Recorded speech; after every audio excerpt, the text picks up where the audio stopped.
Problem solved. There's the door.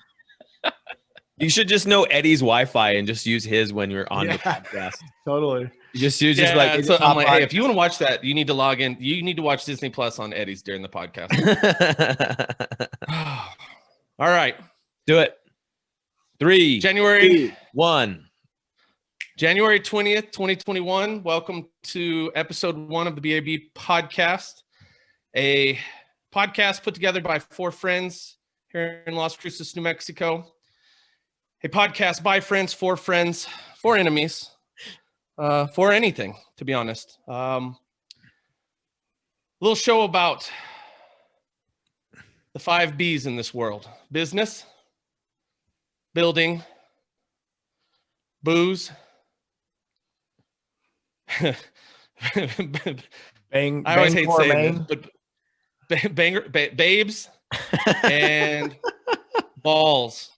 The balls is an acronym for sports, but we couldn't think of anything that you got to be careful in how you lay it out. But a little bit about us. The building side of things is what probably drove this concept Nick came up with. Matt and I are owners of a construction company here in Las Cruces, New Mexico called the Fort Construction. We've been in business since May of 2018. We are a custom home builder, a soon-to-be commercial builder, and an even sooner-to-be multifamily developer. Working on it. Working on it. We're getting there. Nice. We don't have a lot of people helping us. Ain't that a fact? We do have ideas. Whether it be the people or the circumstance, it just seems to be one of those things. Both. Nothing. Yeah. But hey, dealt poor hands, as they would say, and we got constantly dealt 7 deuce off suit, as they would say. We're gonna bluff our way through it, though. Got us this far. Not that much. We've built about, what did you say, about 10 houses here in Las Cruces? Yeah. Something like that. We've got some really, really nice stuff on the ground. We've got a really, really low-key marketing agenda, scheme, approach. But I have to tell you guys, it doesn't exist. We have the logo. Writing your numbers in bathroom stalls? No, it's the logo, no number. We don't even tell you how to get a hold of us. Like if you want to find us, reach out through the force is essentially what it's about. Funny thing though, today, Saturday, while I was at Matt's, the most flattering thing about owning this business, aside from how much we love our customers, occurred. Real estate guy reached out to us and he goes, I had someone from Silver City contact me and he asked for you guys specifically. He says, do you know who builds the forts in Las Cruces? And he goes, I do. And he goes, that's who I want to build with. Oh, that's awesome. And that's kind of cool, man. Like for a guy coming in that I don't know, I don't know. And for him to reach out, you talk about one of the more flattering things that could happen. That's definitely it for me. I was ecstatic about that. That's great. That's a bonus. Matt, why don't you chime in with your 2 cents on a few things? Yeah. So we started the business in 2018, and it's been pretty wild. You know, we really got lucky quick, I think, in a sense.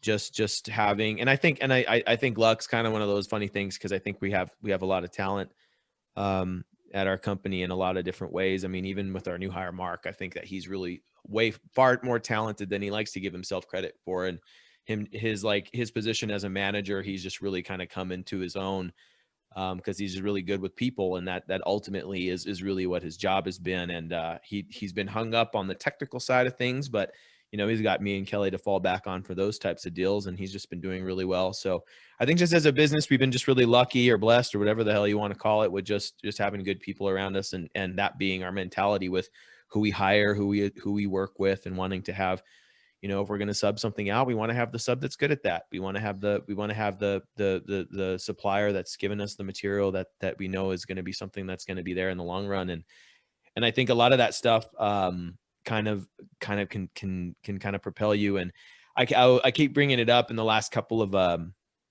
conversations me and Kelly have had, kind of in like professional development light, about Elon Musk's recent conversation with one of the Wall Street Journal guys, and they were talking about, or I think he was kind of criticizing a lot of companies for having the MBA-ization of business, and kind of the pitfalls of always using the ledger line as kind of the ruling factor in your business. And it's all about product, according to him being Elon. And I tend to agree. And I think that's something that we've done a really good job of, not maybe not in the achievement standpoint. And I think that we'll never feel that way, because I think we're both really ambitious, and I think everybody's really ambitious in trying to create the best thing we can. But that being the case, I think we're very product centric, and we're very, end user centric. And I think that's what's going to keep driving us and keep getting people from out of town to just specifically request us, if they understand that that's kind of the mentality that we're looking at doing. And I think that more businesses should approach it like that, not necessarily like, how can I squeeze out an extra, 0.5% or 1.5% out of this deal, but maybe my product should speak for itself. And then does that drive more sales? And I think that ultimately is something that I keep having my gears turn on, and it might just be the chapter in the book I'm on as far as business and what I want to do, and what I think. You're a big reader. You're a big reader. Yeah. Well, as far as my own life, my chapter in my life, or the chapter in my business journey with Kelly, like where I'm at. And I just think that it's one of those deals where we're kind of focusing on that. That was extremely poignant. I totally thought you were just going to talk about how we met in the construction industry. Like I thought you were. I was just like, talk to him about how we met. Oh yeah. We haven't even talked about how we know each other. I used to do spray foam for Kelly, and then we made out, and then we started a business. Man, it was like blah blah blah. He's like, okay, listen. Then when you get into How to Win Friends and Influence Others by Scrooge McDuck.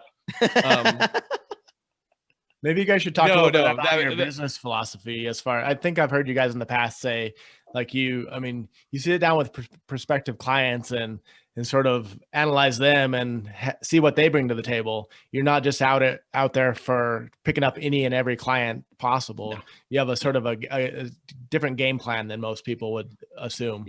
Yeah, we're definitely not trying to build for everyone, but it's a significant relationship. So you need to make sure that you guys are on multiple levels, other than just, oh, I can build a house. Oh, you need a house. It's more than that. But yeah. So to Kelly's point, there's more paperwork between us and our customers than between Kelly and me. Yeah, I don't even know what Matt does on a day-to-day basis. That's what. No, I mean, paperwork wise, contractually speaking, we're obligated to just so much more. It's just, you're right. Cause it's like, it ends up being a relationship with them that you're contractually obligated to. And it's one of those, it's a heavy deal. So you want to make sure you're engaged with the right folks. Yeah. Matt and I, Matt literally did do the spray foam. Matt and my whole relationship is based on the construction industry. With him doing spray foam for, us at my previous employer, Greg Green's company, we just hit it off, and that's how, I think we became friends before we became business partners. And I think that's one of the nice steps. And,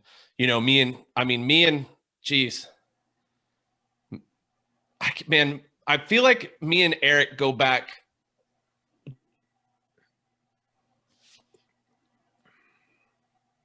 Did he freeze? Did he freeze? Yeah, he might have frozen. That would be a good prank if he just kind of perfect. We go back since like 97. 97. That's a long time. That's 1997 playing basketball. You guys met here at NMSU? Met here at NMSU playing basketball. We just kind of ran into each other at the AC. We hopped into a midnight basketball tournament, and have been friends ever since. Would you ever enter another midnight basketball tournament at this point in your life? Hell to the no. Did you guys really start playing at midnight? It was called a midnight, but I think our last game was like at 3 a.m. Oh, damn. I mean, our first game was like at 8 or 9 in the evening. Then we just went through round robin. only had 5 people on the team in that tournament. And back then, when you're 19, 20 years old, you can run forever. So we just, we hopped on a squad together, and then we eventually got an intramural team going and named Ventipulated. Let Kelly tell the story about the name Ventipulated. But we played a lot of basketball together and have just been friends going on ever since. Yeah, it was 1 year before Nick, right? Nick, you were 2 years. I showed up in 99. Yeah, no, well, we were in 98. 98? Okay. I thought we were 97. Yeah. No, because I was at the junior college in 90. I didn't make it to NMSU until 98. Okay, so one year span there. I just told this long old story, and I was a year off. It was literally like 50 years ago, it feels like. So it's really not a big. It was. We're celebrating our 50 when was the Civil War? No one knows, dude. No one knows. Yeah. The 1800s. Like you get the century right, and you're like, yeah, for sure, the 1800s. I'm sort of in the same boat as E as far as knowing Kelso. Like you just said, 1 year later, came to NMSU. My one of my really good friends from high school started dating Kelly, and then our groups started to hang out, and we had a lot of fun. We clicked, and it's sort of a never-ending friendship. I think we've been roommates approximately 75 times in the last 75 in the last 20 years. Plus or minus 75. Give a few takes. But yeah, it's been a good run. I've known E for about the same amount of time. And as far as Matt, I mean, I think I met him a couple of years ago at Broken Spoke for the first time.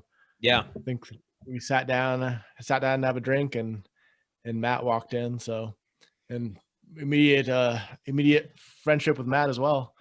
So I think it's a great group. We have a fun group to run around with, and we have a lot of great conversations. So I think that'll bode well for this type of podcast. Cruces, Alamogordo, Lovington, and Espanola. You're always going to be Espanola to me. Yeah. I don't care. You can put lipstick on it, but yeah, it doesn't work. My only building experience, when I think it was like in 3rd grade, my dad was building a adobe house, and so he was doing it himself. So we built this like 2-story round adobe house.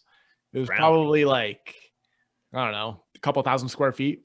Wow. And I don't think I went to school. I probably failed 3rd grade. Because you were stacking blocks. You were stacking blocks. Yeah. You probably learned more doing that than you would have in 3rd grade. I remember playing with like Tinker Toys in 3rd grade, and that was about it. Nick's shortchanging himself. He was totally part of a build of 4110 Santiago Way. Oh, yeah. Don't shortchange yourself. I do. I forgot about that one. You were part of that group that went to the one house that we were going to buy and smoked cigarettes on the back porch and then put them out on the concrete. Yeah. And then we were accused of being chain smokers. Lesson number 416. Don't attempt to buy a house that one of your ex-girlfriends is selling. Yeah. Fact. That's always going to go downhill quick. Yeah. I think one of the cool things that we can do is I think, the focus of this podcast in my mind is to just get the 4 of us together to have a good time, but, touch on some topics, hit, after today about talking about how everything started, I really want to talk about maybe some of the things that we're doing as a builder. We have the perfect example today of what we want to talk about in my mind. And it's an item that I emailed over to Matt. I'll let him drive that. But I think we really just hit every week a little bit about building, what's going on, some things that we've experienced and some things we've noticed here in Las Cruces. 2, business. Let's talk, we all love to talk stock markets. We are not stockbrokers. These are not stock tips. Nothing that we say should be followed. We are not licensed professionals in the trading industry whatsoever. We goof around, and we have been moderately successful in our goof arounds. we follow some pretty fun guys on Twitter. That's pretty much what girls, maybe. I don't know. Yeah, fair enough. And hey, then that's really good of you, Kel. Thanks, man. And then I think we talk balls, sports, what's going on in the world. There's football going on. I don't know if you guys know this, but it's been pretty interesting. We discuss booze. We all have a bottle with us. We all have a beer with us. We all have something with us, and discuss the thought behind why we bought it. Because we are also burgeoning bourbon connoisseurs, as they would say. And then we finish off with the babes. It's going to be funny because none of us are ever going to like talking about it, but it will. That's a Matt's special It's mostly in an effort to help Matt get a girlfriend. For sure. That's what we're saying. Thanks, guys. Appreciate that. So if there's And any then the cool single thing is, I ladies think out there, any single ladies out there, we can see. We have to be. What's funny is we do have to be. We have to use what is it to protect the innocent Pseudonyms. where they use pseudonyms. names. Yeah, pseudonyms. Yeah. Right. Pseudonyms. Oh, We yeah, have to I use got you. pseudonyms for like if we want to talk about maybe a waitress at a Ursula. certain brewery, we definitely need to use pseudonyms. For sure. I know who we're talking about. Yeah, I got you. So we'll just come up with names, and then There you go. what'll be funny is like just invent the name yourself, and if no one else gets it, Yeah, then it's it even works. funnier. And then it's like, hey, that'll drive the conversation a little bit. But yeah, let's get this started today. One of the things that I really does everyone feel like, Matt, have you had a chance to discuss when you're the last one to go, everyone's kind of discussed how they met you. Maybe hit up E. When did you and E? Man, that's a good question. I think what's really cool about the way I've started hanging out with E and Nick has just been like really organic, and just man, the first time it had to have been around 2017 or 2018, something like that. Maybe yeah, like late 2018 when we met. 2018, yeah. And I think it was like a football weekend or something like that. Hooters might have been the first time, just hanging out and watching stuff. And then I remember specifically like spending a lot of time with March Madness, because I think that kind of came around right after. And he's a diehard North Carolina State fan. Just kidding. Just kidding. I know. Awful. I was trying to push buttons, but he's a UNC guy, and so, but like Wildcats. Isn't that what that's not what? No.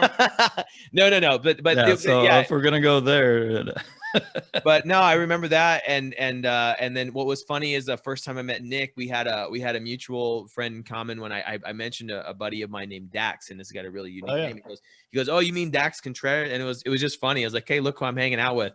And New Mexico is a small state, and what's really cool is just I think one of the cool things about how I think this group jives is I think that we got a lot of really intelligent dudes who have varied opinions on stuff, and who also like to listen and learn things and talk about stuff. And it's always just been fun, whether it be, we'll get off the rails and talk anything, and it's always just a fun time. And I think that's ultimately what's going to be the cool thing about this podcast, is that I know we're going to get in the weeds, and it's going to be something funny and something silly and all kinds of funny stuff. So Totally agree. No, I truly think one of the coolest things about the people that we've kind of maintained friendships with, that we've, that we're friends with today, is just how easy it is to like incorporate some of these guys into just any event I truly feel like Saturday night was like the prime example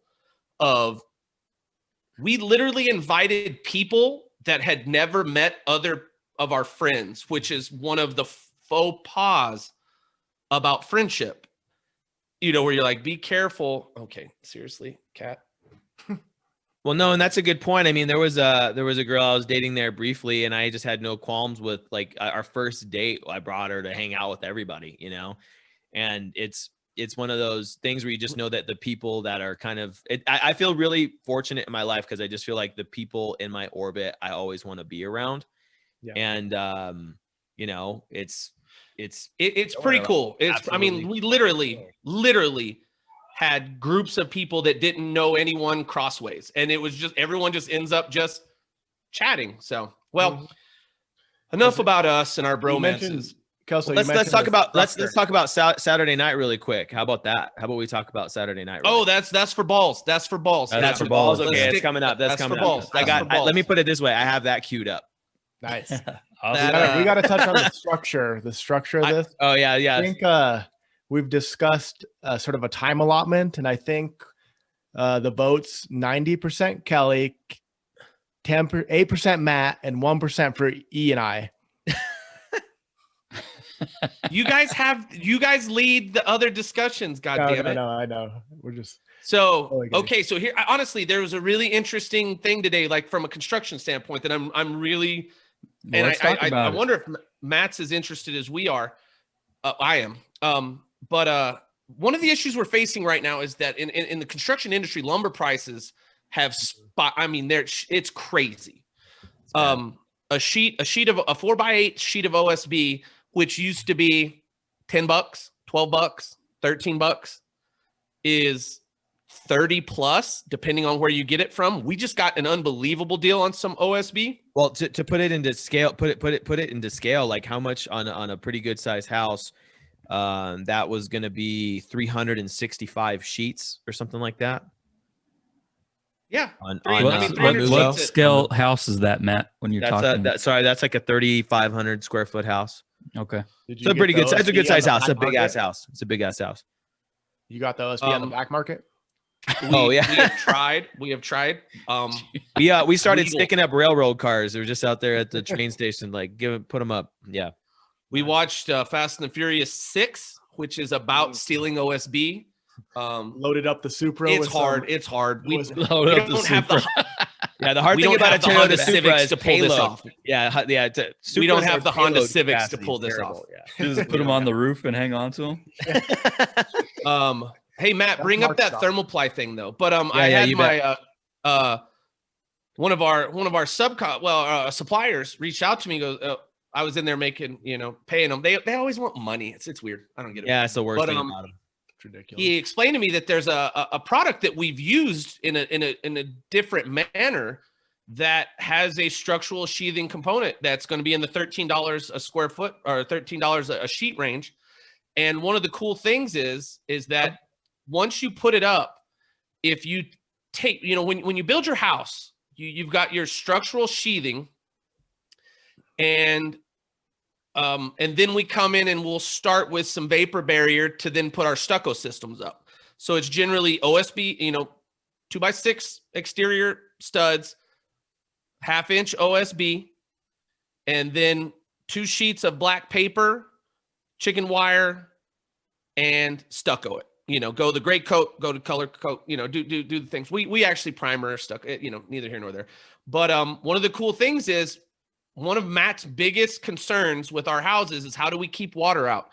And this material, if you tape the seams, actually serves as an additional vapor barrier.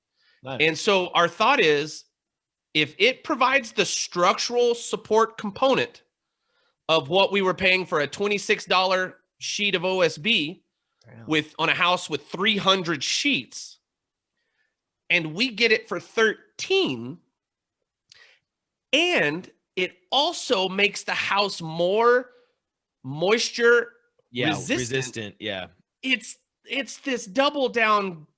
What I think that the other thing that's kind of hidden in there with anything that you're taping the seams and whatnot is that is definitely going to help with tightness, building envelope tightness, as far as the blower door test and all that type of stuff. And I'll tell you one thing, it may not be the end all be all of building tightness, but it's not going to fucking hurt to have that shit up 100%. There. Like it's yeah.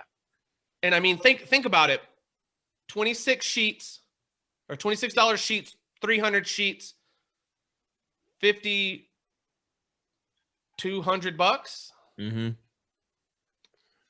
So with my this, math right? No. With this, no. My math's not right. That's 2 times that. With this new product, there's no wood in it at all. 26 times 300. There's no wood in the house. 7,800 bucks. Yeah, 7,800 versus so I mean, and then divide that by 2. That's 39. Infinite.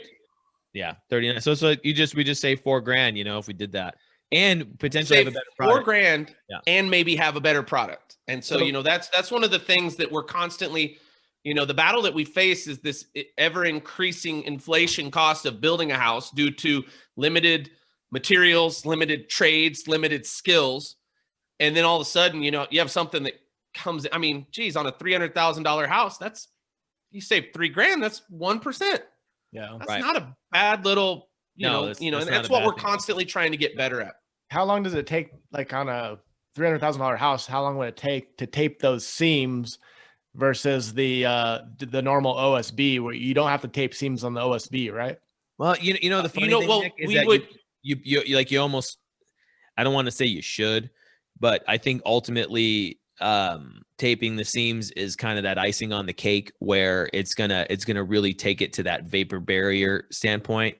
And I don't think that it would take much more than, you know, the tape is almost negligible. You're probably $200-$300 in tape, and then you might be, and that's a good thing to bring up, because, like, you know, it's gonna take two guys a couple of days probably to tape the whole thing. So, you know, maybe more realistically, you save $3,000 by the time you're doing that. But you have a $3,000 savings, and then you have a tighter, you could potentially have a tighter building envelope, which is something that's hella cool, and one of those cost benefit deals.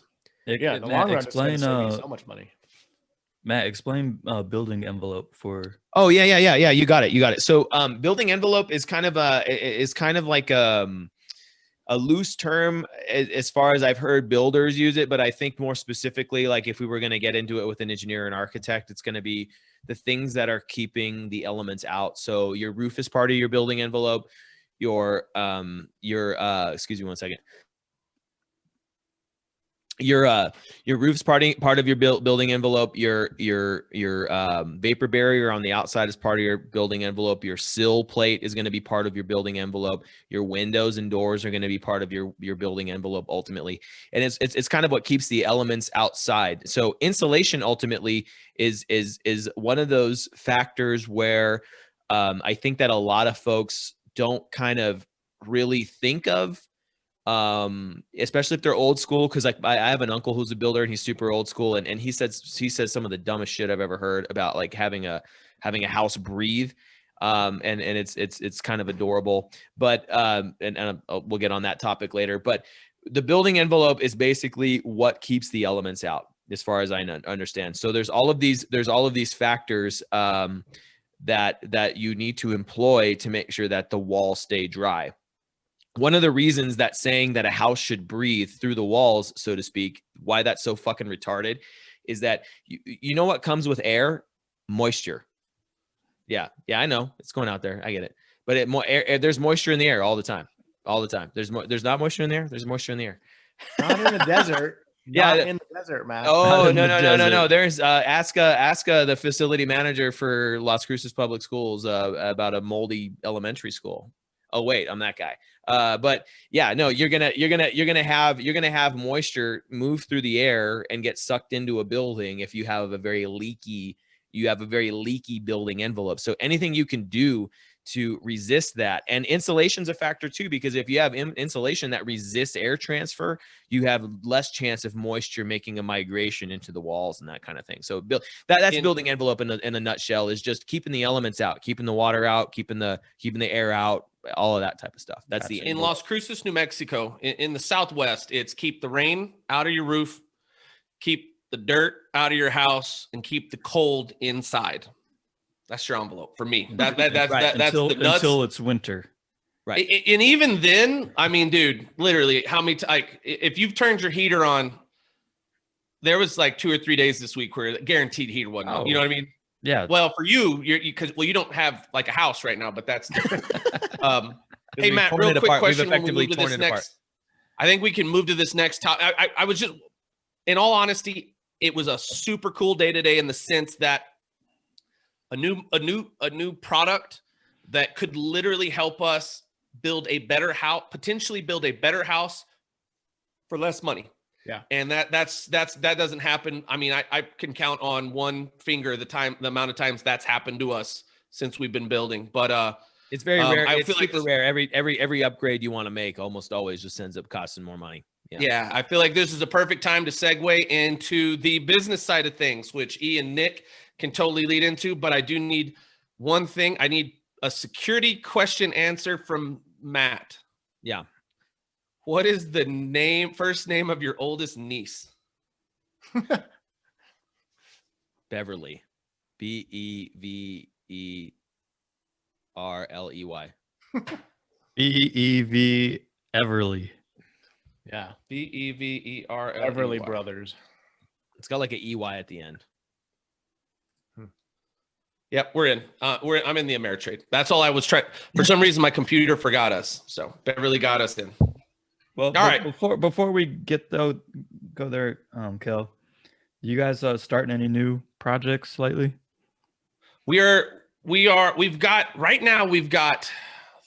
4 going, 1 going super slow, but we've got 4 going. The furthest along is in the North Valley for the Connors, the Terminator project. Anytime you're building a house for a guy named John Connor, let's be honest, it's the Terminator project. 100%. We've got ground control to Major Tom up in Picacho Hills, which is a house on the former lot of Frank Borman, Las Cruces. He's famous. Foremost astronaut. He sells Hyundais. He's the first guy one of the first guys to make it to the moon. Now he didn't land on the moon, but he actually flew around the moon in the orbit. Yeah. He's a real badass, and he has his own Ford dealership here. And you know what's funny is I don't think I've ever told you guys this, and I've only just been I've been thinking about it recently because I've been at the airport a lot. But he has a hell of a hangar. I remember going there when I was working for my dad, probably about 10 years ago, and maybe a little, because it was to bid. Feels like innuendo, dude. She's got a hell of a hangar. He has one of those hangars where like it's got a loft or a mezzanine on the top where it's like an apartment. So he has this like beautiful apartment up top, and then he's got his planes down below. And I remember walking through there, and he hasn't been around here in 10 years. Yeah, probably not. I mean, he sold his house and moved to Idaho or something. Oh, did he really? I thought he was in Florida. I don't know. Who knows? But that's the other one. Oh, no, it's a super cool story because his house burned down, and then he was like, I'm leaving. He left, but it's cool. Ground control to Major Tom's in Picacho Hills. We got the it's so hard to come up with a name that doesn't seem extremely racist when you're building for a person named White. It's so tough.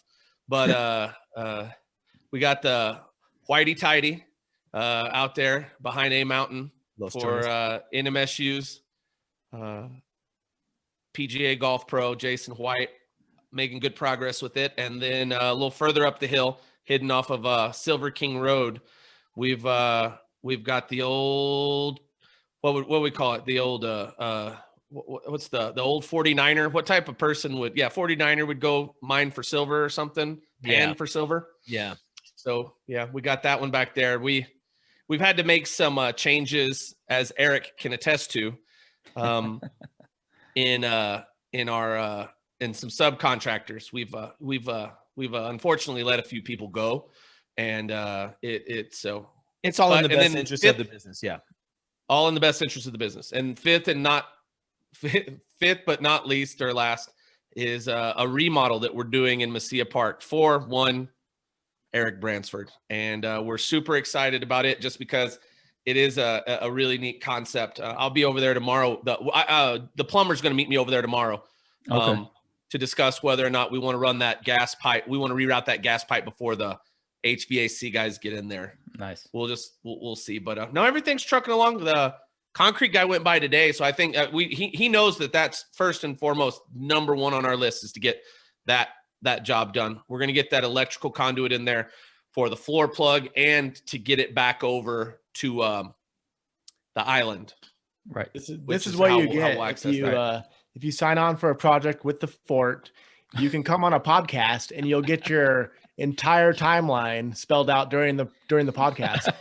You can just bitch and moan, and then we're like, we ain't showing up. Kiss the ring. So, well, nonetheless, we're excited because it was you guys have a really good design idea and it's really fun.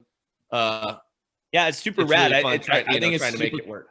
super cool that you and Ash found that, because like that concept, I've never seen that done before, and every time I go in there and look at it, I'm just kind of like, wow, who'd have fucking thought that this was that cool? Like it's a really neat idea, and I think it's gonna. I think it's in working with you guys. I think it's really cool, all the ideas that you have, And I just shot a picture over to Kelly. What do you think of this? And he's like, let's do it. And all right, well, if we don't know how to do it, we'll figure it out along the way. We definitely don't know how to do it, but we will 100% figure it out.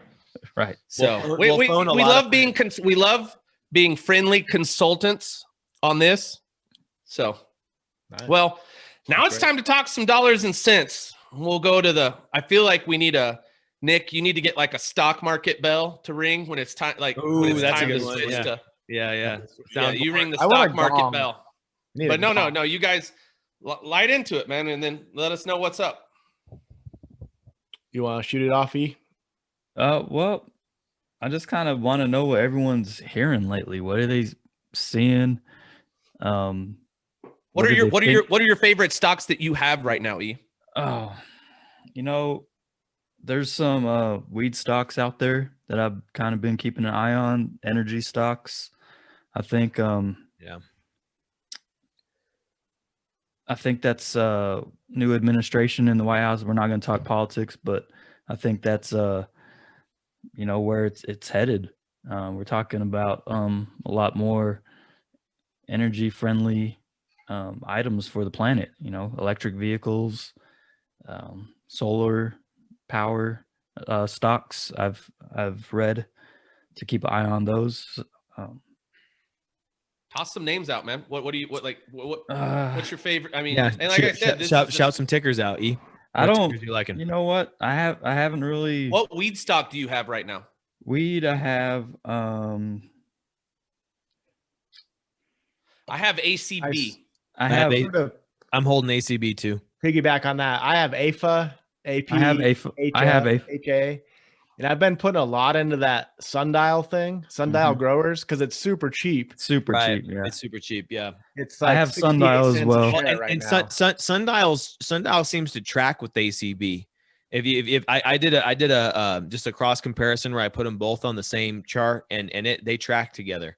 It's and I don't know if that's, I'm sure it's not coincidence by any means, but I think if somebody's looking on the cheap to get into the game, I think that Sundial is the way to go, because it seems to track with ACB, which I think is a bigger company out of Canada, if I'm not mistaken.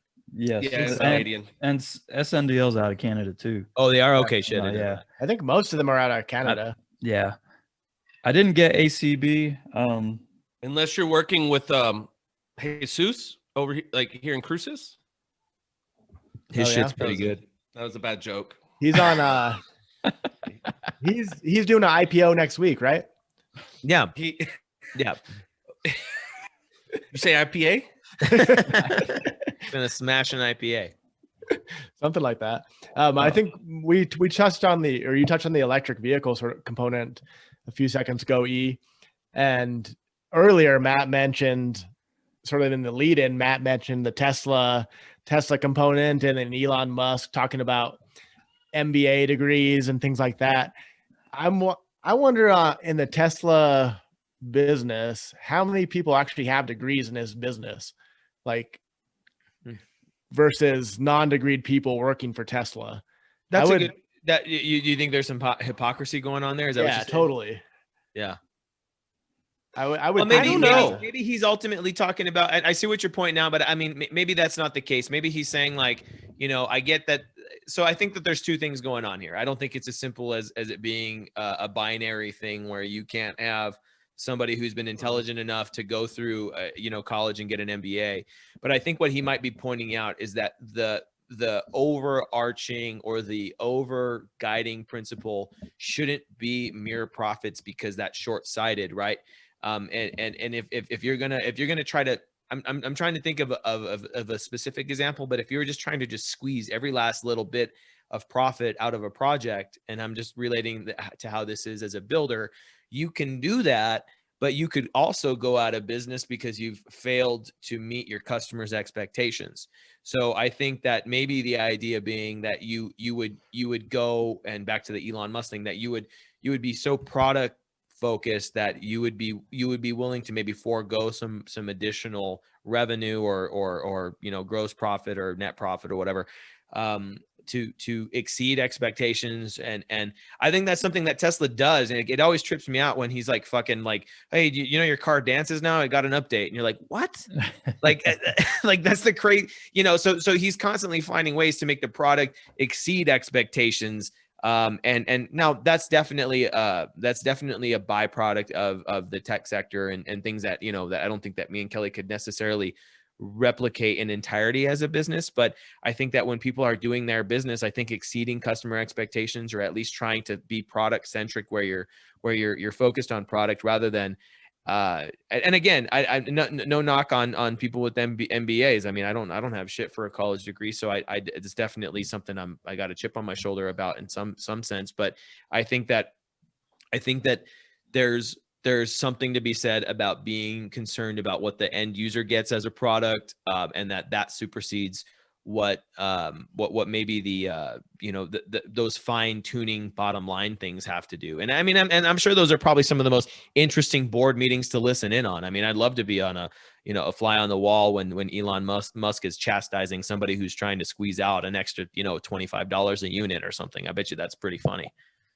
I'd love to be on fly on the wall when he brings up his idea for a flamethrower or something. I really think or a child's name. Yeah. I really think the way that we're able to differentiate, or what we're trying to do to differentiate, because anyone can take the same set of plans to anyone and build this.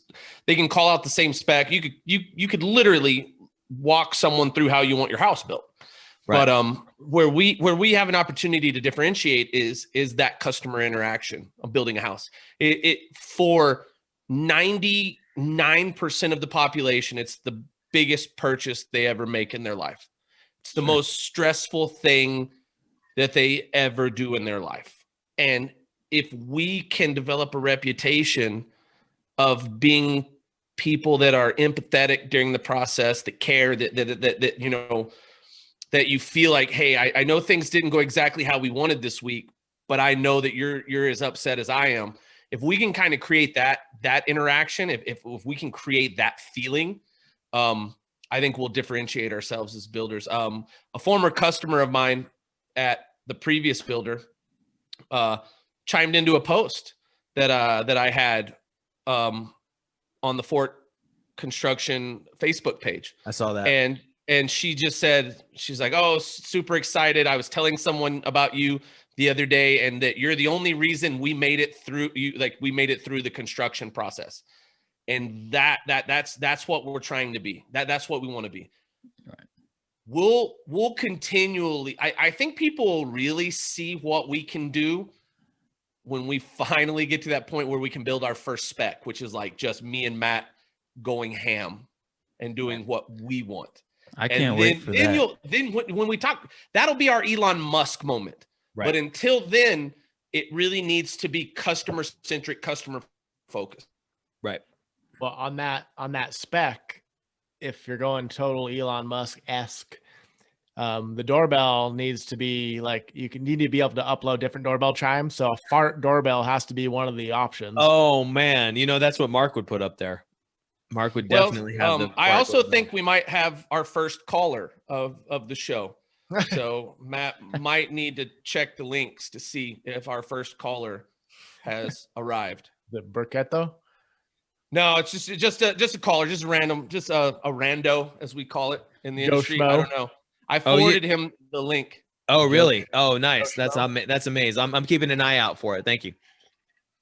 I can't wait till you guys build your first spec, because I got some ideas. No, I'm into that. Do you guys have an idea of where you want to build this first spec? what part of town? Large lot. We want to be on an acre somewhere. 4 bedrooms, flex space, 3-car garage. You know, that's the quintessential, like what do you call something that fits everyone's needs? But like, if a large, say the acreage isn't, say you can find an acre lot anywhere in town, where would be the ideal spot? I think Talavera. I think Talavera is really strong. I like Kelly's, although it's not my preference. I think Picacho Hills is pretty good. I would build one for my spec. Like if I was driving one, I know Matt would drive the Talavera one, collaborative, but then I would for me, I'd want to be up. There's a cool lot up in Picacho Hills that I like. I think it's from a cost standpoint, it's an underappreciated area. It definitely is a lot. There's definitely a lot more bang for your buck as far as a lot's concerned out there.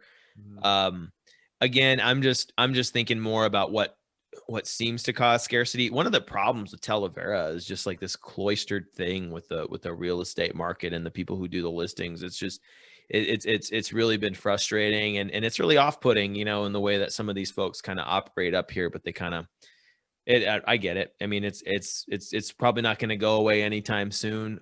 You know, have you ever prayed for coronavirus? Just kidding. There's somebody named Dr. Smith who is here. He's a licensed doctor. What is he a doctor of? Bird law. We're going to let him in. Funkalicious. We're going to see who Dr. Smith is. Dr. Smith. Connecting to Dr. Smith. Is this Dr. Phil Smith? It's our first caller. First caller. Smith? Dr. Phil Smith? It's not Phil. Hey, can you all hear me? Yeah, we can definitely hear you. We can't see you, but we can hear you. I'm a little nervous. I'm a long-time listener, first time caller. So you gotta excuse me if I get a little nervous while I'm on the Zoom phone call with y'all. But I actually had a question for Matthew Dynick. If you have a quick second to take my phone call. My question is, all the hate speech and bigotry that you are always spewing, is that just a front, or is this is that really your personality? Well, I feel like I'm busted, guys. I don't know if you found my avatar on 4chan or the 8chan or the dark web, but you know, Proud Boys. Mr. Smith, I mean, I'm gonna need you to verify the veracity of these allegations. Doctor. Sorry. I know how, you know, some of these liberals are about being called a doctor. So Dr. Smith, what'd you hear? You know, I am a doctor, but even doctors don't use pretentious language like veracity or whatever you're talking about. Add your video in real quick, because we've already talked about you a little bit earlier.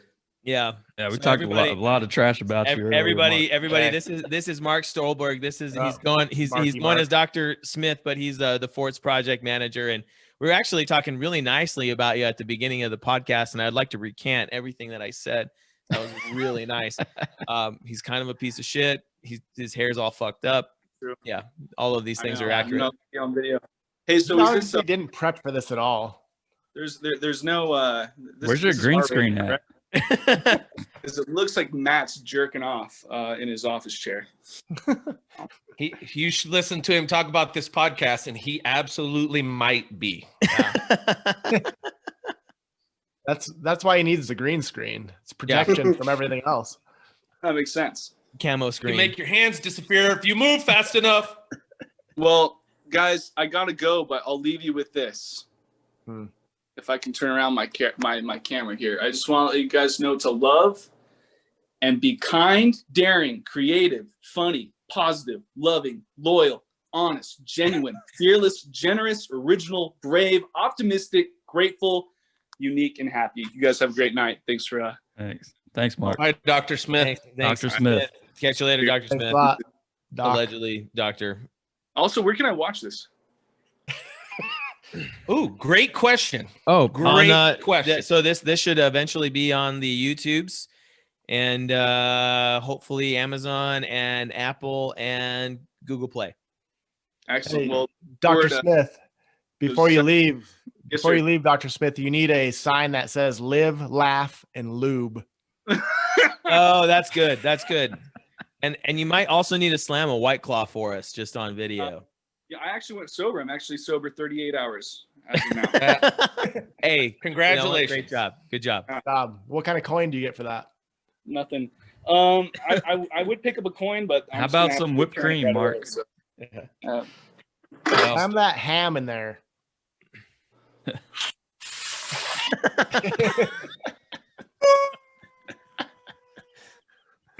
All right. Good. Great first guess. I set that up a little earlier. Guess. I thought that'd be funny. That's super funny. That was fun. That was good. I'm still right back into the stocks, but I don't know why, but I'm a lover of that long-term hold of Clove. Yeah, why are you guys on that so much? I wasn't necessarily following that. I mean, I understand that they're getting into the market with like Walmart, right? Walmart, Walgreens. They just seem to be partnering with every low-income healthcare provider. Like, I feel like it's going to be the healthcare. So they provide health insurance for Medicare health insurance? Why are you asking all these questions? We don't know the fundamentals of the company. Super details. We just follow their shit on Twitter. I know. I'm just trying to gain a better knowledge about it. Walmart, dude. I bought some based on blind faith on all your random Twitter. David Blaine? David Blaine gave me some advice. And who would have thought that like the secret to success would just be do what's popular, follow the mob. No, I think look it up. I know that they've done some restructuring and stuff, and then there was a merger that there was a lot of hype around. I don't think they're an insurance company. I think that they, like in the medical industry, there's like a lot of middlemen, right? That like provide, what do you call it? Like, not services, but goods, I think. And I think that correct me if I'm wrong, but I think they might be like an intermediary for pharmaceuticals and medical supplies. And so I think that's why this Clover thing's a big deal, is because if their network is expanding, their customer base is expanding, they're going to do better, So yeah. Kel, can you fact check me on that? Because I think I might be wrong. I don't think that they're an insurer, though. They're not an insurance company. They're health investments. I'm trying to dig deeper. Talking about health investments, a while back, I had heard that Amazon was getting into the pharmaceutical business. Have you heard anything else on that, Matt? You have a few Amazon stock. I do. I've always considered Amazon, my holding of Amazon, to be kind of a bank account. I mean, I feel like if there's anything that's a hedge against inflation, it's going to be Amazon. I've been, in that same vein, another hedge against inflation might be Bitcoin. But right now, Bitcoin is really volatile. It's so really volatile. Like right now, I'm on my Bitcoin investment, I'm down $4,000. So, we'll see how that plays out. Grayscale. Yeah, grayscale. Well, and the thing is with Bitcoin is that I'm not looking really for an out right now. Yeah. There's no reason at this point. The only reason that I would be looking Clover. Yeah, okay. Clover. Fact check time. Is an innovative technology company improving health outcomes for America's seniors. A publicly traded special purpose acquisition company today completed their previously announced business combination to form one of the nation's fastest growing publicly traded Medicare Advantage insurers.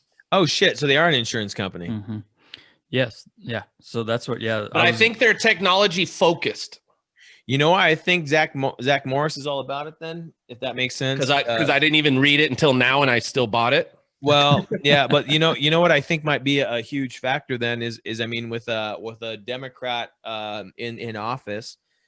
And a push for Medicaid for all and all of that type of stuff. I mean, that would make a lot of sense as far as trying to juice up on Clover, as far as what can kind of happen. I in my portfolio, I own some, and I also have a couple of calls So I'm looking so forward to here's what Clover Health has. They have plans that start at $0 per month, and you can Man, see that's a great you deal. can see, I might don't know switch a to lot it. about a lot, but that's You can see your personal doctor and specialist as often as you need. So this is straight from cloverhealth.com. This is gonna be They the have worst a- investment ever if it's They have zero. a Glover. Yeah. Glover just spending Hey. money, giving people fucking doctor visits.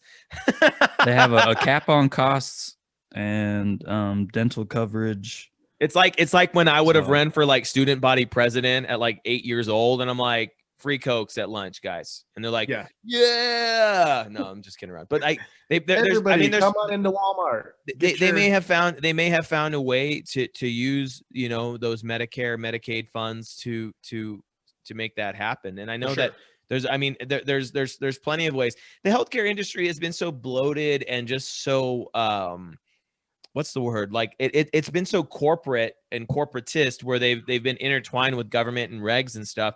It's about time somebody comes in and can maybe break some barriers down and figure out ways to really get down to the nitty gritty and offer people better service for the money. Did I send that the link?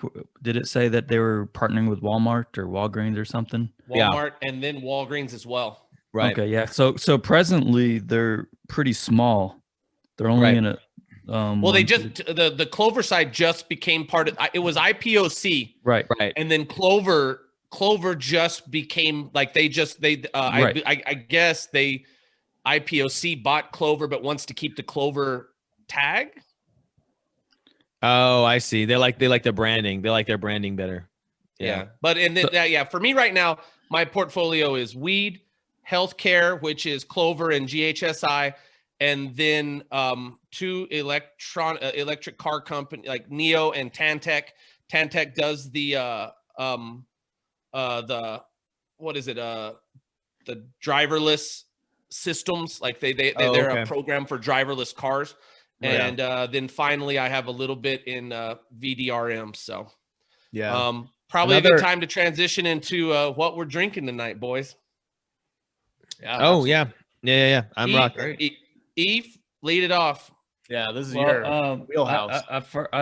Both products I'm drinking tonight are Old Forester. I started off with just their regular 86, and I have since transitioned. Since this is our first podcast, I wanted to kind of celebrate and go with one of the bottles that I truly go with. It's my absolute favorite for several reasons, but this is the birthday bourbon.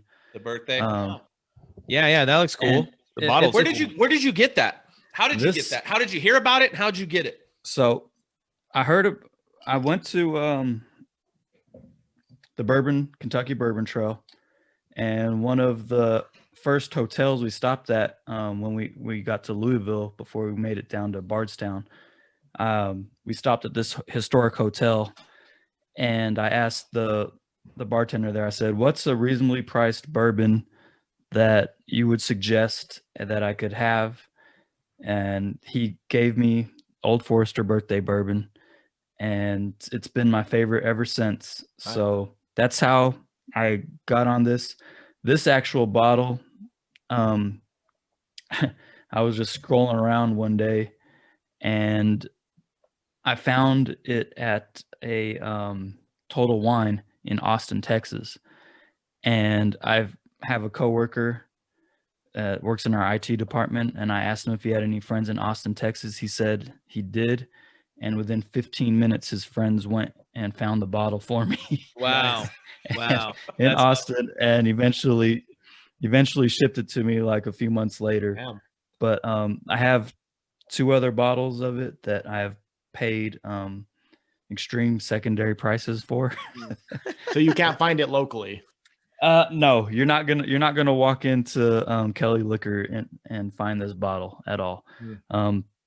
You might only find a few throughout the whole state of New Mexico, and those are probably being held by whoever owns the liquor store. They're gonna say, "Oh, this is our best customer. I'm holding this for a friend." So, gotcha. Yep. Do we know anybody with a liquor license?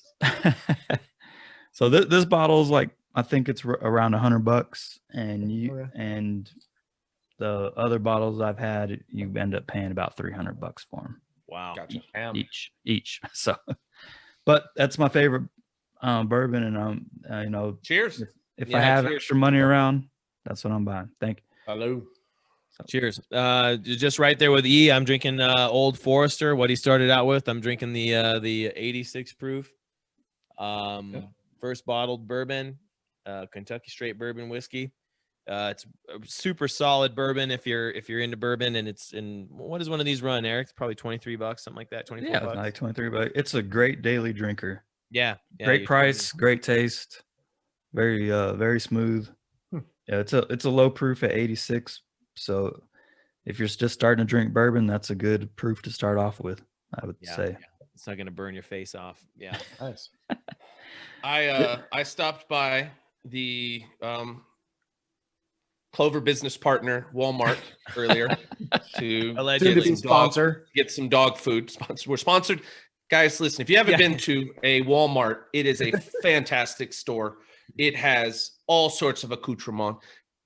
Get in there. Sponsored by Walmart. This podcast sponsored by Clover. This podcast is sponsored by Walmart. I think if we say it enough, we'll manifest it. There's a book about that, but that's neither here nor there. I am drinking Evan Williams. Evan Williams, 1783. I only bought this because I was going through grabbing a couple of bottles of wine, and then I'm like, oh crap, I've got to run over to buy Nick's. So I'm like, I'm going to buy Nick a bottle of bourbon. So I bought Nick the cheapest bottle of bourbon I could find. Perfect. That we like. And this was right next to it. This is $17. And have any of you guys had this? I have not. But I was hoping you would say it was $17.83. Yeah. Okay. You know what? That's I'll where he gets check the the receipt. name. I actually think it was $16.99. So with tax, $17.83. As far as the company's concerned, though, Evan Williams, their stuff is so solid for the money. Like if you're on a budget and you're trying to rock some bourbon, Evan Williams is so good. Their foolproof one, Eric, their bottled and bond one that I was showing you the other day. That one's fire. It's amazing. It's amazing how good that bourbon is. I'm not gonna lie. I had that first one because I was drinking.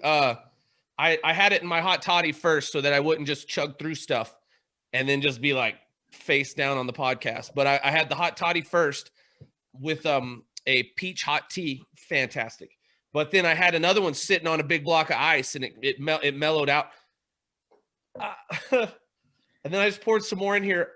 I'm not gonna lie, this might be if we had a contest of under $20 bottles, I might bring this. I'm not kidding. Like, and I don't know. Like I'll have to. That's something that I've been wanting to do with you guys. This That'd be fun. Blind taste test. We should do that, or we could even we could do that like a taste test.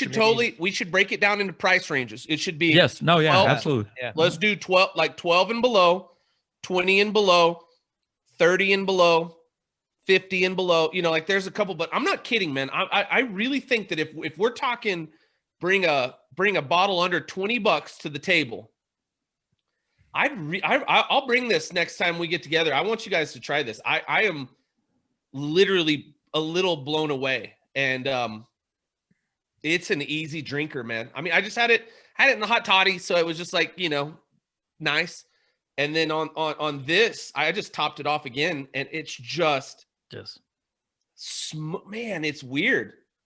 It's weird. I'm impressed. Nick, what are you rocking? $17. Get out of here with that, Nick. I was gonna go on the beer tangent, but Kelso was kind enough to show up earlier to pick up his rings, and he showed up with the bottle of Evan Williams. I have no idea what the price point is. I'm assuming $9. Okay. $9. It is at Walmart. $9 at Walmart. Charcoal filtered, so that's got to be good. It's like barbecue. Barbecue bourbon. Kentucky's first distiller. At first when I read it, I was like, Kentucky's #1 distiller. I was like, but then I realized it's first. I gotta go pee. First doesn't necessarily mean of course anything. It does. It says a complex flavor, bourbon lovers We'll love Yeah, this. it's just the green. It's just that green bottle. It's just that green bottle of. The green label. Yeah. No, yeah. Nice. What do you like? What do you think of it? I think it's great. I mean, it's nice. It's nice and smooth. There's like no weird like aftertaste to it, which Like I a appreciate. Crazy burn. Yeah.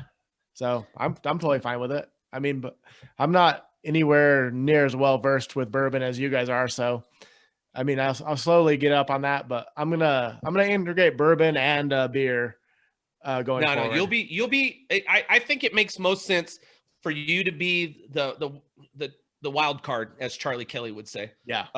You be the wild card, and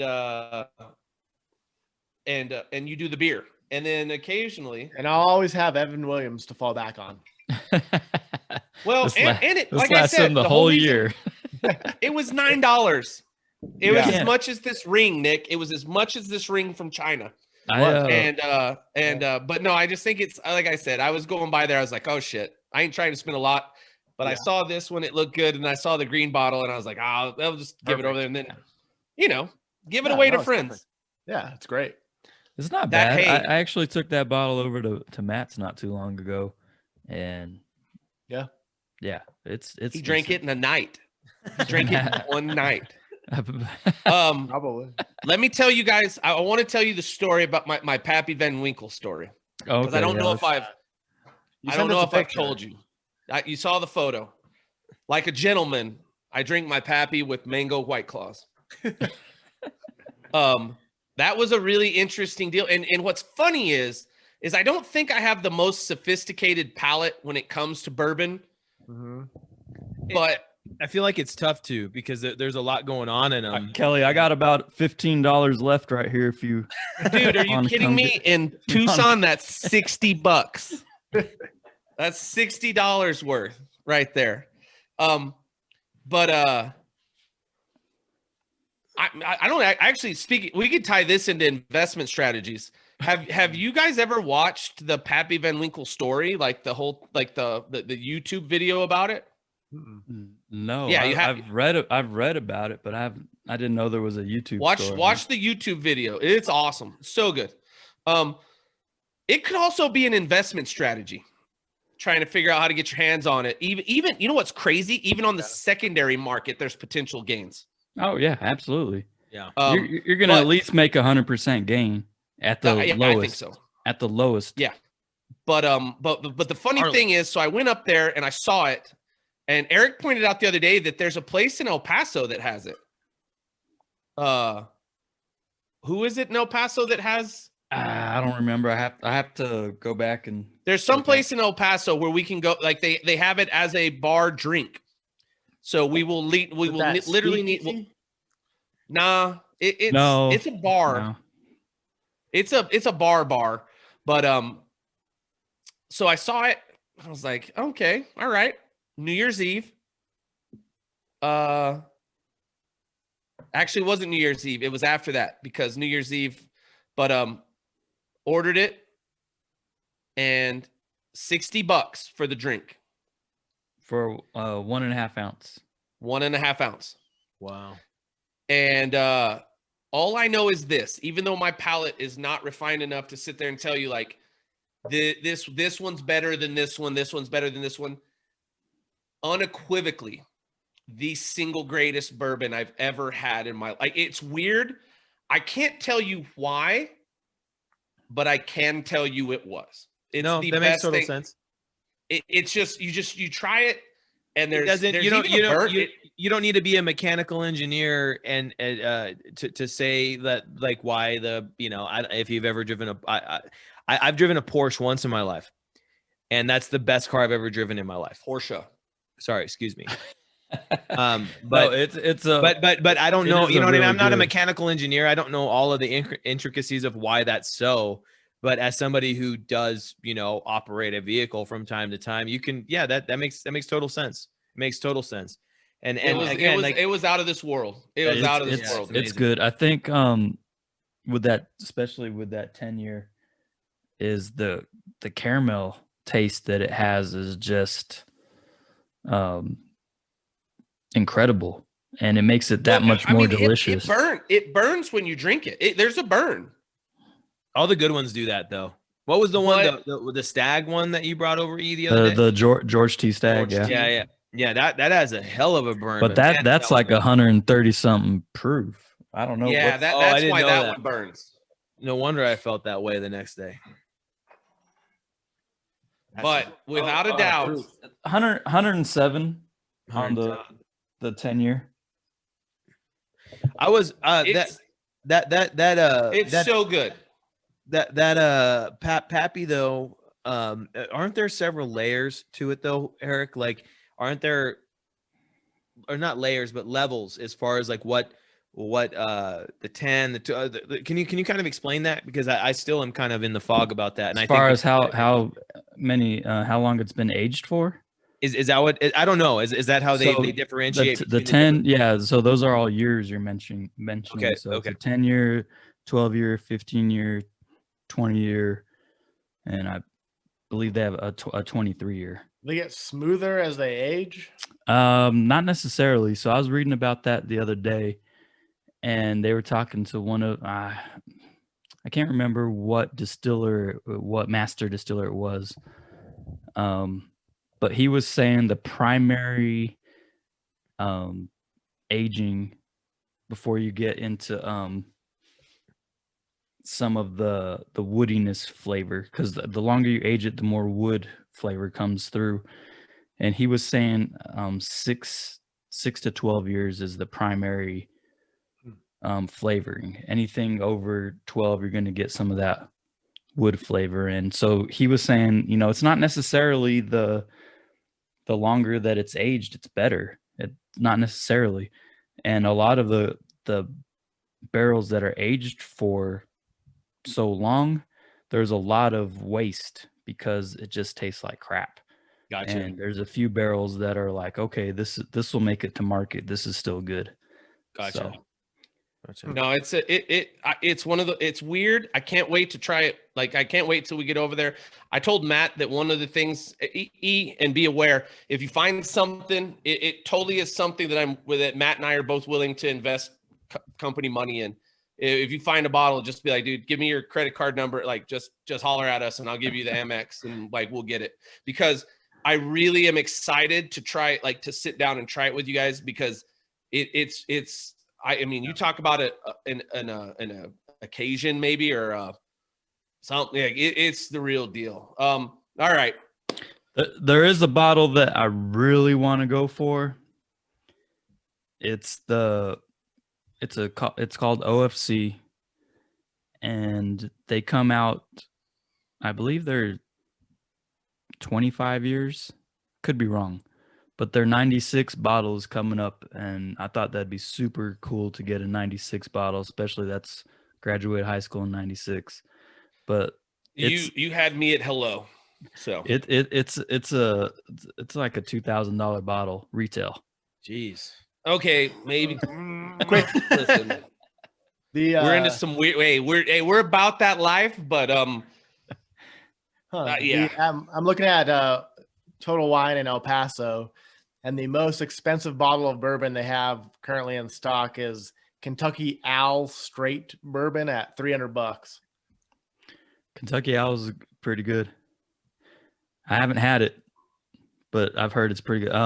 Ebarbo has a bottle of Kentucky Owl. It's not the $300 bottle, but they're I started noticing them last year, and apparently they have a pretty good product. So, why are these prices so high? I mean, maybe for the average person who's not into bourbons and whatnot, is it scarcity? Is it demand? I mean, it's obviously a combination of the two. Yeah, it's it's a combination of the two, and especially it just depends on where you live too. I mean, there's tons of people that have problems getting Buffalo Trace, the regular bottle, and we find it here for like $22. Right. And as far as if we were to have an under $30 contest, that would be what I would pull up every time. Yeah. Like, and that's what it is. You don't know. Certain states have they're state controlled liquor and so they're only allocated certain things. It just depends on where you live. Gotcha. So I think All we're right. lucky. We're lucky enough that everyone's been texting me. Everyone's been texting me. And when I say everyone, I mean there's not been a single person out there. I'm just trying to come up with the transition, but it's time to talk balls. And I know Matt's been waiting. Matt's been waiting. Matt's been waiting. This is Matt's to wheelhouse. talk balls. So Tampa Bay, Tom Brady. Tampa Bay, Tom Brady I- all the way. Tampa Bay, Tom Brady all the way. He's gonna. Whoa, really? TB12. He's gonna TB12. win another Super Bowl on Tampa Bay in the house where they play the ball game and do football. Little known fact: tuberculosis' most deadly year was 1812. More people died in 1812 from tuberculosis, and Tom Brady goes by TB12, which is crazy that he's promoting the most deadly year of tuberculosis in the history of freaking mankind. You went full So, on Pepe Silvia. Think about that. Yeah, Think full about Pepe that a Silvia. little Yeah, that's while just you're wrong. rooting for TB12. Doc Holliday died with one friend because of Tom Brady. So It's really weird. I liked him in Top Gun. Doc Holliday. Oh, he was your Huckleberry, as they would say. So the Buffalo Bills. Let's. Man, I don't know. I mean, I had a company hat on because I'm about the company, but man, my hat does some weird stuff when I. Yeah, that's strange. Yeah. So what the wait up, I'll do it. Hold on. I'm gonna get the Bills company hat. So let's do this. Matt is a Chicago Bears fan. Yep. Nick is a Chargers fan, correct? San Diego Chargers. Don't you San Diego Chargers. fucking call them Superchargers. LA. No. San Don't call Diego them LA. Chargers. Right. No, yeah. Can we call them La Chargers? And Kelly is a Buffalo Bills fan. I do not have an NFL team. I just root for random players. If I had to pick one for you that you've probably been more affiliated with than like none because of family ties, probably the Cowboys. But my dad's a Broncos fan, and so Why do I feel like you've been like you had like little cowboy love out there? And it's I okay. did. I liked the Cowboys when I was little, and then Dude, when we've all thought of other dudes, man. It's cool, man. Like, just admit it, man. This is the balls segment. I was a Cowboys fan all through elementary, middle, high school, and then I just When you grow up in New Mexico, there's not a lot of options. No, absolutely. So, But back on the playoff stuff. So it's I'm 42. I turned 43 in March. E just turned 43. He's leading the way, blazing the way for me. But I have to admit, I've had more fun with how many people have been supporting my fandom of the Bills. Where I literally before the game, so we watched the very first playoff game over at Matt's. Matt's been the ultimate host. He's just been like, yeah, tell everyone to come over here and we'll get it on. So Colts, Bills, go over there. Great game, fucking tense. Hail Mary, throw it, knock it down. It was fucking. I was not doing good. Then we play the Ravens and everyone my favorite part is legitimately 3 separate people that were there watching the Colts play text me and they go, same place, same seats. And I was like, yeah, fuck it. Let's go. And we didn't, but there was 3 people, Jason White, Scott Schroeder, and DJ Chavez freaking hit me up and go, hey, same place, same seats. And I'm like, yeah. And then I got a little bit of a wild hair when I was stopping by the remember I spoke of our number one sponsor, Walmart, where you get everything for less. Yeah. I was there and I found this thing that the Bills Mafia refers to as folding tables. And might have picked one up. Matt, you got that? Might have put a little statement out there. It said, cue that video, Matt. Well, Kel, go into the statement. What statement did you make there? I basically said, if you know, and be there. So I have to admit, I was pretty excited after that game.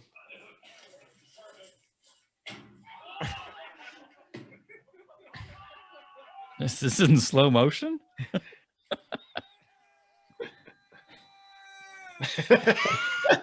It almost looked like he just fell face first. So if you're just listening to this, there's a moment where Kel is essentially he's on a trailer. We've lit off Company trailer. We 6 own that. Yeah, we own that. He's on the We have company trailer. assets. We've lit off 6-inch mortar shells, and there is a folding table that is not long for this earth, as some would say. Where Kelly swan dives into this table. Yeah, he shoulder first. Bashes it in half. Didn't feel anything for 48 hours. Nice. Did you take some ibuprofen? No, but I'm not feeling now, kidding. though? Monday, I was a little like, man, something's weird. Flashback. Just like, just not wrong, but not right. So have you bought another table yet?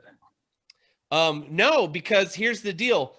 I thought this was a weekly thing up until the Super Bowl. Listen, I'm not saying that I'm not going to buy 2 tables and stack them up on top of each other. But what I am saying is that the Bills play Sunday night. And that's the worst time. Yeah.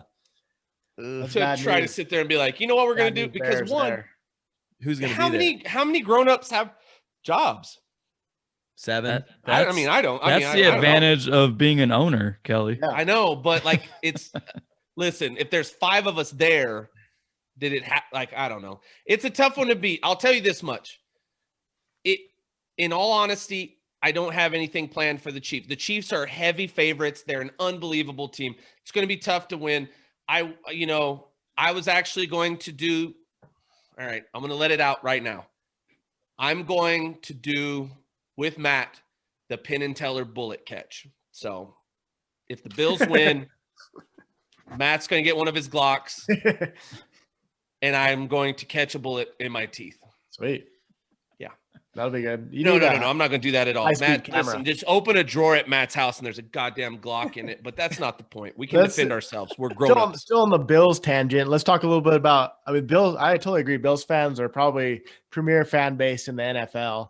And after the recent Ravens game, we all know Lamar Jackson got knocked out of the game. The Bills Mafia started donating to his foundation. And I think they've donated over $500,000 to his foundation. They've already, Bills Mafia has already donated $500,000 to Lamar Jackson's foundation. Yeah. So just for clarity, what's the foundation support? Just so everybody can know about that and they can maybe support it if it's something we want to get. Yeah, behind. No, it's super cool. It's a backpack. Blessings in a backpack. It's like backpacks. Oh, cool.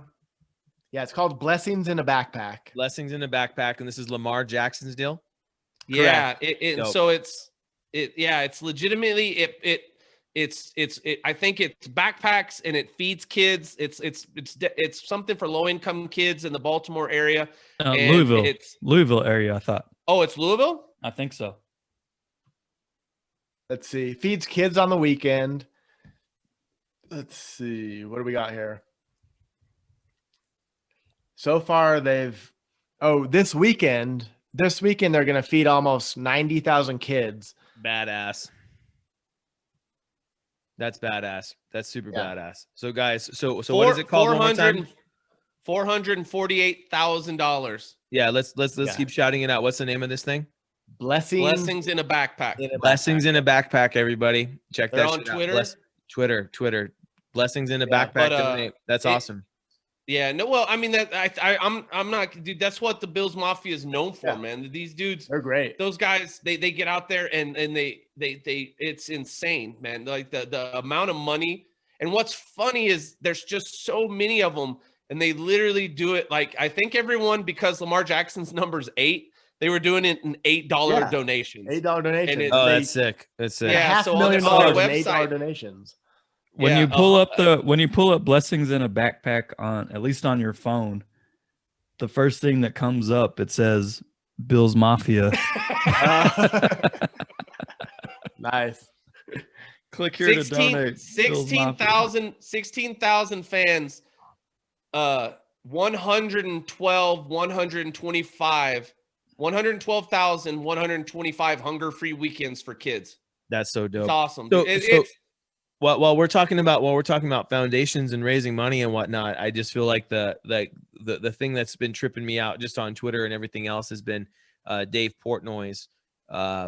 It's amazing. Yeah, my favorite. I watch it every day. It's just insane. to watch the reactions. Absolutely insane. And the amount of money that dude has been able to crowdsource. What's funny is Kel pointed out Dave Portnoy to me. I want to say probably like mid 2019. Might have been the first time I really paid attention. He was like, "Hey, you got to check out Barstool Sports." There was the pen by Barstool, and he's like, "Hey, watch this. This shit's gonna go crazy."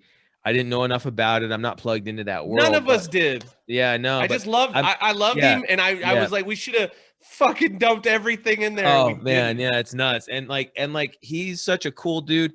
What I love about him is that he is he interviewed Trump, for Christ's sake.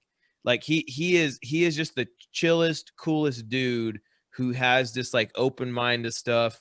And I think he's just on the right side of morality a lot of times as far as people. And what's so strange is for you have somebody who's like, you know, a multi-millionaire, and he just seems to like get the regular guy.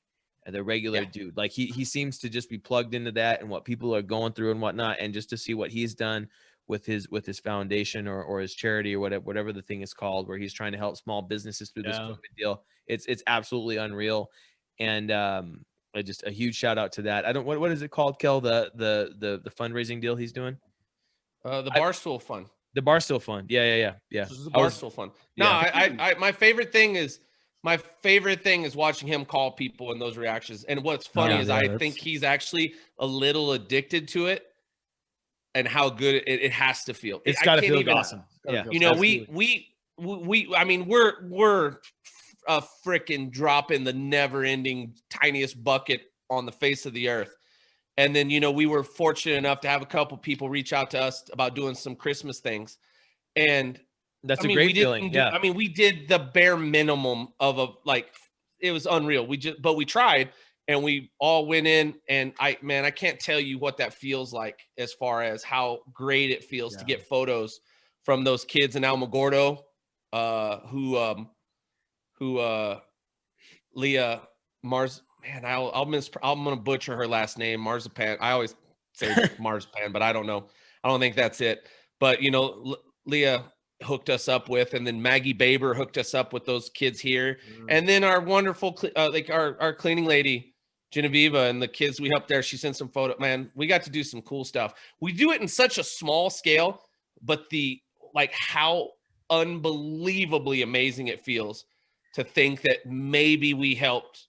And this is something I want to tell 4 or 5 kids. And this is something I want to tell to anybody who's in business or anybody who has aspirations for entrepreneurship or whatever. Is like, what's super crazy. And I know that there's there's like a mentality that it's like, oh, it's all about you and whatever you're doing with your business. And like that's definitely rewarding, is to like do an awesome project. But when you take what you've managed to create from your business and then actually like share that in the sense of like giving to charity, do those types of things, it might be 5 times as rewarding to just give it away.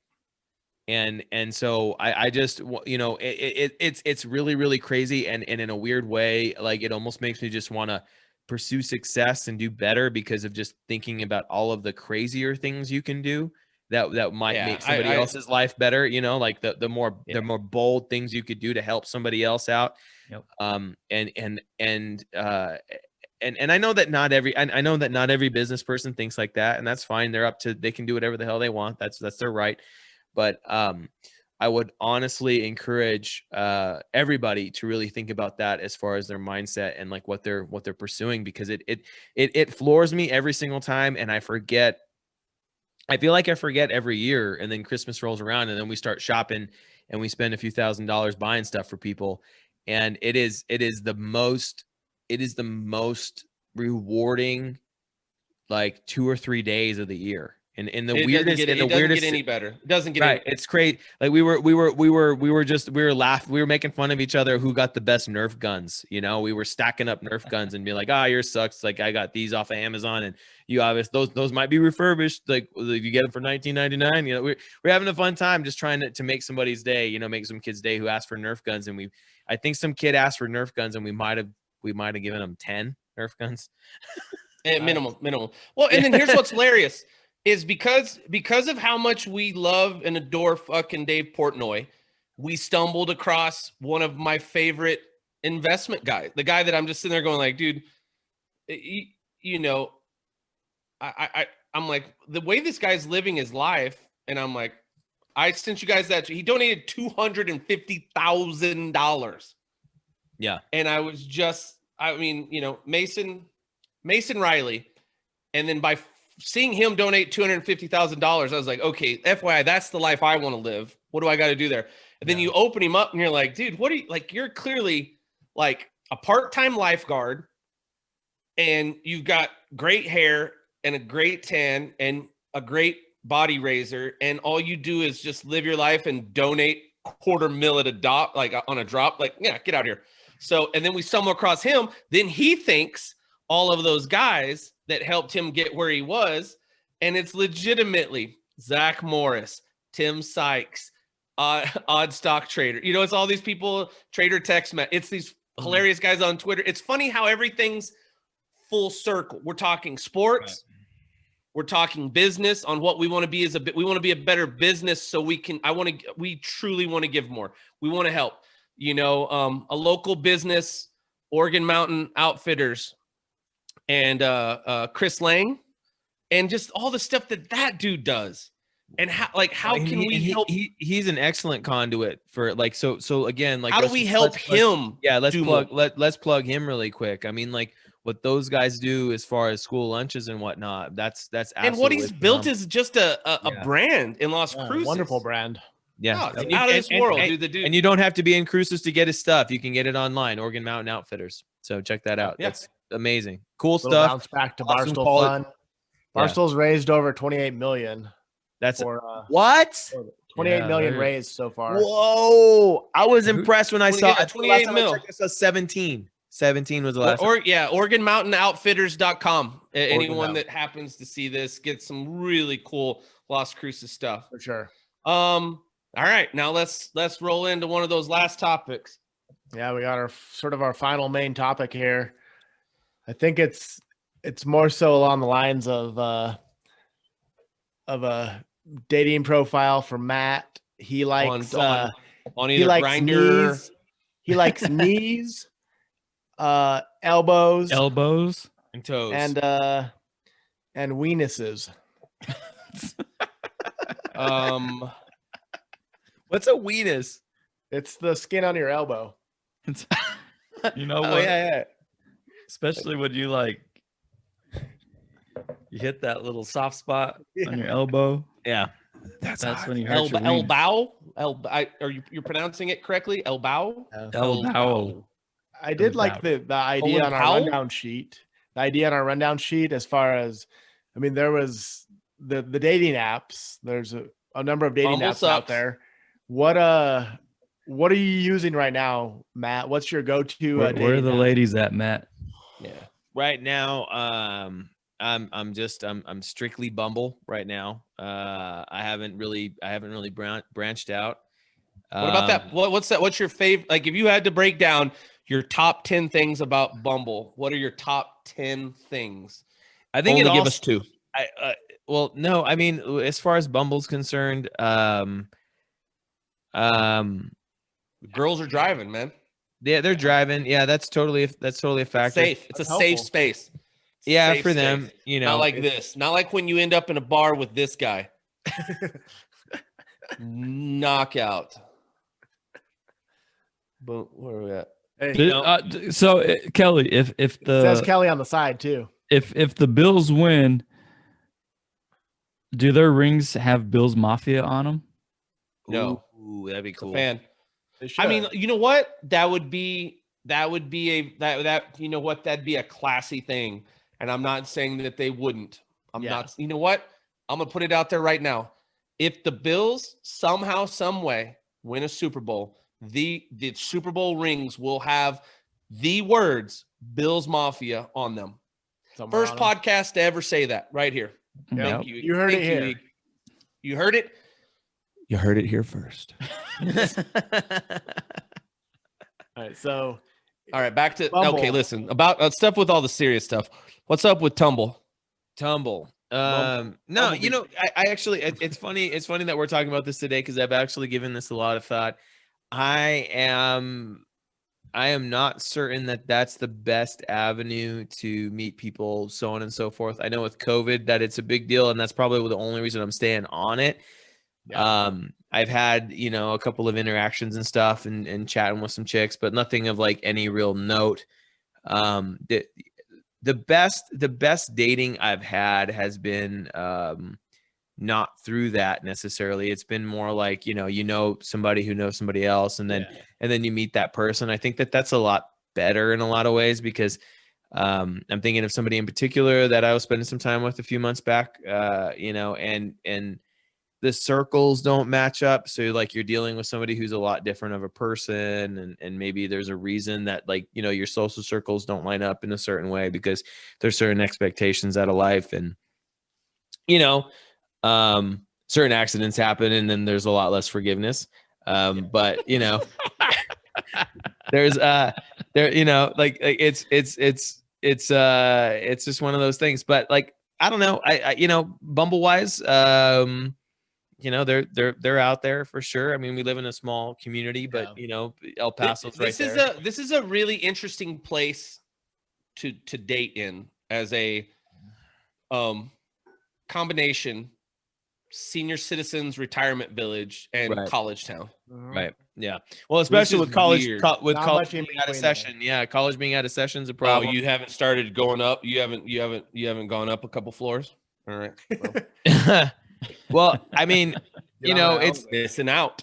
it's a weird one. You know, as far as like legit though, I think and I think that there's probably plenty of single dudes who would probably hear me talk right now at some point maybe, and I think just be yourself, you know, like work on the things you want to do, and everything else going to come into play. Like if I think so much of us as men, and I've thought about this a lot. Like I think so much of us as men, and I've seen other guys that I hang out with and stuff, and I'm not going to mention names. None of you guys here, obviously, but Right. yeah, that's what I'm saying. You're getting your DS, but you know, the thing is like you get hung up on validation, you know, and I think that like what I feel super good about with my life, and I would encourage any other dude who's listening to this and maybe, you know, dating and whatnot, is like who are you answering to, you know? And if it's not your awesome friends who are encouraging you to be a better you, and yourself who's wanting you to be, you know, the best person you can be in whatever, you know, aspect that is, I would encourage somebody to not necessarily, especially with COVID, you know, like it's not the same. Everything's not the same. I think we're all in uncharted waters here. And so like if there's some kind of like lackluster thing that's happening in your life, I would just say, you know, rack it up to COVID and do what makes you happy, and do those things that are really like making you feel good about your life. And don't dwell on those things that are you know, that are bumming you out, you know, and it's easier said than done. There's plenty of reasons to not be able to just execute on that. But you know, I know we're talking about dating. I love that you're talking to literally 3 dudes that are like fucking 40 and telling us this as a 30-year-old, like, hey man, this is my but I mean, I'm not talking recommendation. no, but I'm not offering you guys Like, advice. I know hey, I know man, that I know that Nick's a baby daddy, Eric's married, and you're in a long-term relationship. But I'm talking to the guys who are my age, you know, and like who are like I'm talking to the guys who are my age and maybe having that struggle, you know, trying to kind of figure out where they land. 100%. And if you ask me, the only advice I would give anyone, whether you're 22, which I once was, it's just a fact. I can prove it. on the walls at the AC, is that you're exactly right, Matt. You've nailed it. Like, don't force something. Right. Don't try to force a situation where you're not so many people have this preconceived notion of where we have to be at a certain age. Well, what do I need to have? I mean, married, kids, job, a 401 IRA, 1K. I don't know, man. Like these things.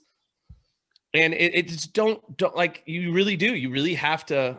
Well, major disclaimer here is that as far as the trade-off of as far as my life is concerned, I've definitely made the trade towards professional life. Like I've definitely, if like as far as my bandwidth is concerned, I've made that move, and it's cost me personal life stuff for sure. And that's okay. Like I feel like as a dude in his lower 30s, I'm getting to the mid 30s. That's acceptable, and there's going to be a certain point where that shift is going to have to take place, but I'm not seeing it for the next 5 years. I feel like, because I really want to just, you got plenty of time, Matt. Yeah, no, and I'm not worried about it. I'm not tripping on it. Like I'm having a great time. I mean, like I'm flying planes, for Christ's sake. My life's fucking dope, and I'm doing dope shit. Like it's an amazing. Like I'm really like, if you like, I think I've told Kel this before. And what's funny is like, I know we're talking about dating, and I'm going to get off of dating because I think that shit's dumb anyway. But like, if I think I've told Kel this, like, it's a segment every single show. So we're not yeah. Like, news. But like, bad news, worse news. Yeah, bad news, worse news, which was our, like, I think that was like iteration 1. It was in the running. Yeah, it for was the like podcast. Theory. Yeah, it was like Theory as a name for Nick's little girl. That was in the running for a middle name. But on your point, Matt, about sort of focusing on professional life and getting, like, that's your focus now. Whatever comes your way will come your way. I think, you know how they have like their Bumble, Tinder, all this other crap. They have like Christian Mingle. I think you guys need to start your own online dating thing, like builders only or contractors only. That'd be good. No, but I guess my point being is, like, I don't know what the future holds, because I remember distinctly having a really hard job that sucked a lot. And if you had told me at that time that I'd be sitting where I am right now, I wouldn't have believed you. So like that thought gives me a lot of perspective on like what life has to offer. And I'm just eternally optimistic in that sense, where, like, we don't, like, there's so many opportunities out there. And I think that's one of the things that's fun about working with Kelly, and, like, not to bring it all the way 100% back to business, but, like, I think, like, just thinking big, like, I think it's important to think big, because everybody's going to tell you no. Everybody else is going to tell you no. And if you surround yourself with people who are going to tell you, like, yeah, that's possible, somebody did it, right, at some point, figure it out, not to quote figure it out. Yeah, figure it out. Kilgore, yeah. Super but fan. like, but it makes a lot of sense, because so I think we limit ourselves in our minds that there's these barriers that we just cannot cross because of if we do this, we might not get our retirement, or if we do this, we might not, and I'm I know, Nick, you downplayed your role as far as your career. Nick, I think you should explain what you do, because maybe not. Fair enough. Yeah, maybe not. Fair enough. But, like, ultimately, like, same with Eric, maybe just like Eric. Yeah, maybe Eric, not. You're just But, Eric, like, and Nicholas. I'm here and I'm Eric. No last names. Yeah. But we're gonna have to yeah, fair enough. Go back and edit the audio. These guys have pensions and retirement.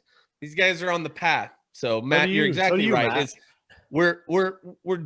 It's a round table of successful people that have fought and scratched and clawed and worked their way through everything that they've done. Nothing was handed to any of us.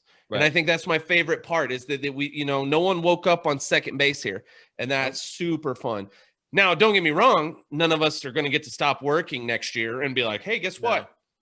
Oh, but I also think the cool thing is that we're like doing a lot of things together too. Like we'll figure it out. Millions is almost at $1 billion. Do you ever feel kind of condescending? Potentially, if one of us wins, we could all retire. Yeah, tomorrow. Do you ever feel kind of like weird, like somebody's going and buying 10 of those tickets, and you're like, dude, if you had just spend that time doing the things that actually work, like the Hail Mary, Doñana. I was at the Doñana, one of the gas stations, and I watched a dude buy $300 of lottery tickets, and I was just like, dude, let me get you a Ameritrade account. Let me just listen. You're not getting it anyway. Let me just put it in bottom the extra 200 to open it, and just be like, hit me up when you're at. If you're buying 300 in lottery tickets, I have a sneaking suspicion you bought 300 last month too. Yeah. The only way you should be spending that much on lottery tickets is if it's a pool of people. Yeah, correct. Yeah. If you had 300 people pitching in $1, who cares? Yeah. But okay. Nonetheless, guys, we've hit the 1 hour and 45-minute mark, and as much as I love talking to you, I do think this is going to be a great time to sign off. I agree. I just really think this is a great thing, and I think we're on to something. I think we'll get better as we go. But what I think everybody needs to understand, if they're listening or watching or whatever, is that we're on Zoom, so there's a little bit of that delay, and then maybe one day we're not doing it on Zoom and we're in person. I think that's going to definitely be a better scenario. But for right now, deal with it, and it's super cool that we get to do this. It's super cool that we have this opportunity and we're taking advantage of it. And we're going to publish, and it's going to be interesting. I'm going to have to figure out that piece tonight. Next iteration, we'll let you all know where we're publishing. Well, I can tell you this right now. I mean, we're BAB-Cast on RSS. So BAB-Cast, BAB/cast. I wanted to create a new YouTube channel, so I think it's going to be BAB. So BAB-cast would be my ideal thing. So if it's not that, it'll be BAB-cast or BAB_cast if there's something else taken. So I doubt that that's going to be something that anybody's ever posted. There's some guys I really love watching on YouTube called Blind Wave, and one of the things that I love about their intro and what they do is they start off and they're like I'm Eric, I'm Aaron, I'm they roll through their names, and I think in closing, I feel like it'd be fun to just do a little me, Nick, E, Matt, like I'm Kelso, I'm Nick, I'm E, I'm Matt, and this is the crew from BAB signing off. And I think that'd be a really fun way to sign off, when it comes time to when we're ready to kick off. Nice. So thoughts right now? I like it. Yeah, let's do it. It's right now. So, I mean, in all honesty, it'd be like this. I'm Kelso. I'm Matt. I'm Nick. I'm E. We're signing off from the crew of the BAB Podcast. The BAB-Cast. Pub. Later. Podcast.